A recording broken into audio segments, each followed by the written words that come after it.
how do you adapt a system? How do you create a system? So over every single part of the business, group of companies, what I've got, or whatever part of my investing journey that I've come across, there's always been a problem. Most people get scared from a problem. They go, "Oh, it's too hard. I've got too much mail coming through. I've got too much emails coming through. I've got to, talk to the property manager. I've got to speak to the accountant. I've got to speak to the broker." A lot of people will be persuaded because it all seems too hard. Whenever you have a problem, you need to work out what is the solution. So I want to be very clear on this one. People hold back from growth because they're fearful of something, whether it be too much hard work, whether it be, whatever the problem is. I look at the problem and I go, okay, cool, I've got a problem here. What do I need to do to overcome that problem and get me to my end goal? So, it could just be as simple as for me personally, I've got about 1,000, 1,500 emails per day that come through just to my main email address. I've got to sift through them, and I spend time sifting through those emails. But I've got other email addresses to counteract things. So for all of my property, things that go on with my property portfolio, I've got a specific email address where all of my rental information comes to, and then I've got my team that looks after that. So whether it be a PA, whether it be my accounts team, whether it be my broker, they all have access to that email address. In a business, you don't have one email address and then all the bills come to that and all the emails going out. I have to systemize it. So in a business aspect, I have an accounts at B.Invested email. I've got billing email addresses. So is it accounts receivable or accounts payable? Who are the teams that are responsible to attending to these email addresses? So I try and minimize any of the congestion. I try and minimize any of the misinformation that could be out there. And that's something probably the last 3 years, 4 years has taught me really well. For me to be able to scale tremendously and be able to do many other tasks at the same time, it's being able to improve and refine those procedures and systems. Do I want to sit there and open up every bit of mail? No, I get it sent to a specific address, and that address is collected, assessed, and sent out accordingly.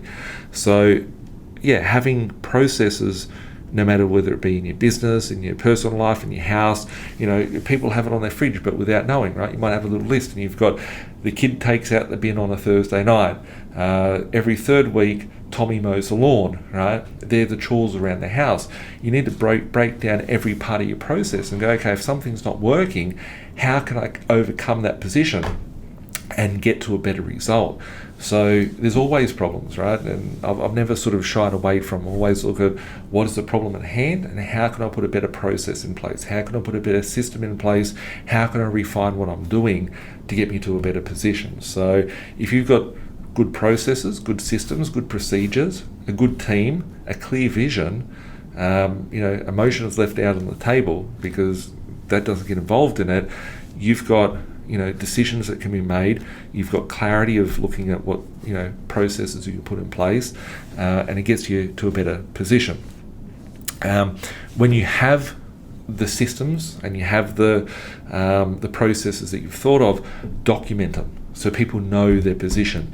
If you've got a staff member and you're in a business and you've got a staff member and that person falls sick, gets hit by a bus, leaves, goes off and has a baby, whatever the case may be, then the next person that comes in to take over that role, you want them to be basically not knowing anything and be able to have documentation and going, okay, this is what I need to do, step 1, step 2, step 3. And if you look at successful businesses out there, it's not by fate or by chance that these businesses are successful. You look at McDonald's, every time, I don't go there that much nowadays, but I used to live from brown paper bags, eating my food from there, but I'd see little notes behind the window. So who cleans the drink dispenser, how often they get changed, who stacks the cups.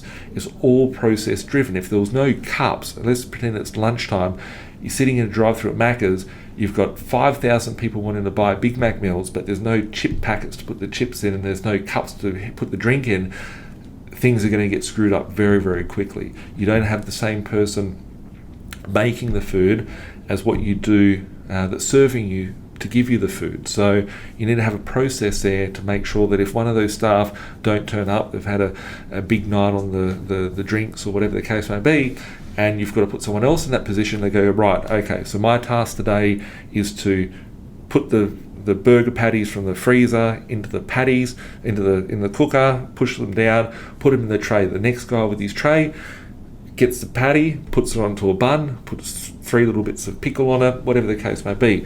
You need to have your processes documented. Going back about 18 months ago, I did have some kinks in the hose of the businesses, and I wanted to work out, okay, what do I need to do in order to fix these things and have better, efficiency in the whole group of companies and better collaboration and, better processes. So I actually employed someone on that process, in that position, to actually put processes and procedures. And this is someone that actually, I want to be a bank one day. I've talked about it a lot in the past. And this guy has actually gone into banks and actually put their processes, systems and procedures in place to make the banks run more efficient. So it doesn't matter if you're looking at a multinational company, it doesn't matter if you're looking at a small mum and dad business, you can always be improving something. If you let your ego or your arrogance or your opinions hold you back and think that you're doing everything perfect, it spoils you for growth. So you need to have the right people that can implement those processes and procedures to help you grow. I think I've gone on for maybe about half an hour or so on this topic today, but very, very important. Like, you got to think about scaling. 1 or 2 properties is not going to get you retired. If you want to be just a little active investor, buying a property, renovating it, selling it, not having purpose of why you're buying the property, I see so many people on a day-to-day basis that could literally be retired like 5 times over, but they just didn't have the right processes in place. They didn't have the right procedures. They didn't have the right systems. They're buying properties based on emotion. They're buying based or selling a property because they go, oh, I think I can do better over here. But if they had clarity on their end goal, they have good processes and systems, they would realize they never should sell that property. How many people do you know that sold properties that regret it now? I see it every day. I don't see many people coming to us saying, oh, I'm so glad I sold a property 20 years ago. They're normally like, I wish I had bought more, and I'm really pissed off that I sold something that I shouldn't have. So, having processes, systems, procedures in place, you will know if you've got a dog of a property and you should sell it. You will know if you need to change your course of action to get you closer to your end goal. So on that note, if you need help planning a strategy, email at admin@binvested.com.au. My team, speak to my team, my investor relation managers, have a discovery session, see what opportunities you've got there. If you want to book in for a map session, I do one-on-one consulting where I help investors. I'm booked out generally a couple of months in advance. It is paid for. I respect my time. Everyone else should respect their time as well. But when I say that, it's still relatively cheap. It's $495 at the moment, and that will be going up very shortly. It's been like that for ages. I think it'll be going up to about $1,000 shortly. But yeah, you book a 1 hour chat with myself to work out a strategy and see how you can refine your system and your processes